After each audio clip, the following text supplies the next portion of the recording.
Assalamualaikum warahmatullahi wabarakatuh. Anak-anak, gimana kabarnya? Akan lebih baik jika sebelum melihat video pembelajaran dari ibu, anak-anak terlebih dahulu salat duha dan berdoa terlebih dahulu. Oke, kita hari ini akan membahas tentang bab 3, yaitu teks editorial. Saya akan memperkenalkan diri, nama saya Nur Hayati, saya dari STK IPP GRI dan saya guru PPL di SMA Al Azhar 3 Bandar Lampung. Oke, selanjutnya aja.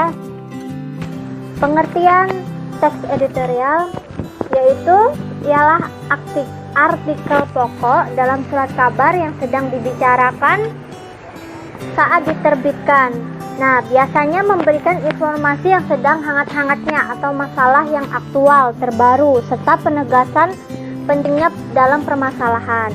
Nah, opini redaksinya berisi kritik dan saran atas permasalahan dan harapan redaksi akan peran serta pembaca. Fakta dan opininya biasanya ditulis secara singkat, logis, menarik dengan tujuan untuk mempengaruhi pendapat pembaca agar mengetahui seberapa penting berita tersebut. Oke, fungsi tajuk rencana menjelaskan tentang berita serta artinya dan akibat pada masyarakat. Oke, selanjutnya ada ciri-ciri teks editorial atau tajuk rencana. Yang pertama, tema tulisannya selalu hangat, sedang berkembang atau dibicarakan oleh seluruh masyarakat di dunia, yaitu tentang aktual dan faktual. Yang kedua, bersifat sistematis dan logis. Yang ketiga, tajuk rencana atau teks editorial merupakan opini atau pendapat yang bersifat argumentatif. Nah, yang keempat, itu biasanya menarik untuk dibaca karena penggunaan kalimatnya yang singkat, padat, dan jelas. Oke, selanjutnya kita akan menjelaskan tentang isi teks editorial tajuk rencana. Yang pertama itu judul, pasti. Yang kedua, latar belakang masalah. Yang ketiga, tokoh. Yang keempat, masalahnya. Yang kelima, peristiwa yang disampaikan. Yang keenam, opini penulis. Yang tujuh, saran dan solusi permasalahan. Dan yang kedelapan tuh ada kesimpulan. Yang sembilan, sumber berita dari penulis atau penerbit. Yang selanjutnya, contoh teks editorial, misalnya nih tentang kebakaran hutan. Nah, pernyataan pendapatnya itu atau tesisnya itu, saat ini telah terjadi peristiwa bencana alam yaitu kebakaran hutan yang melanda di kawasan wilayah Kalimantan, Indonesia. Diduga pemicu dari kebakaran hutan karena cuaca yang panas atau kemarau, sehingga hutan pun menjadi terbakar dan asapnya bisa mengancam kehidupan manusia serta makhluk hidup lainnya.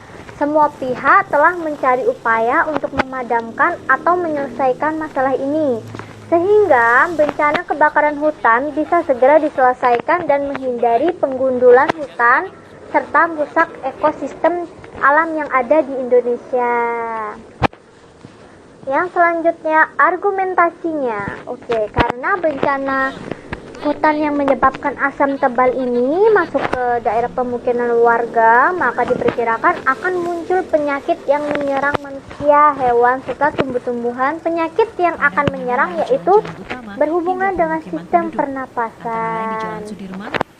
Oleh karena itu, masyarakat meminta agar pemerintah segera mengatasi bencana ini sehingga tidak ada kerugian dan korban yang lebih banyak lagi. Penegasan ulangnya atau penutupnya, pohon-pohon yang dekat dengan api dikhawatirkan merembet sehingga semua pohon menjadi terbakar. Hal ini membuat para pencipta alam menjadi khawatir dan prihatin karena pohon tersebut akan hilang. Selain itu, banyak hewan yang tinggal di hutan akan merasa kehilangan habitatnya atau ekosistemnya. Sehingga para pencinta alam mengajak kita semua untuk segera mengatasi permasalahan ini bersama-sama, yaitu menjaga kelestarian alam. Selanjutnya, ada kesimpulan. Baik, Ibu akan memberi kesimpulan tentang teks editorial adalah teks yang memberikan fakta yang secara updating atau yang terpopuler untuk masyarakat, dan informasi yang disampaikan itu secara singkat, jelas, dan padat. Oke, wassalamualaikum warahmatullahi wabarakatuh.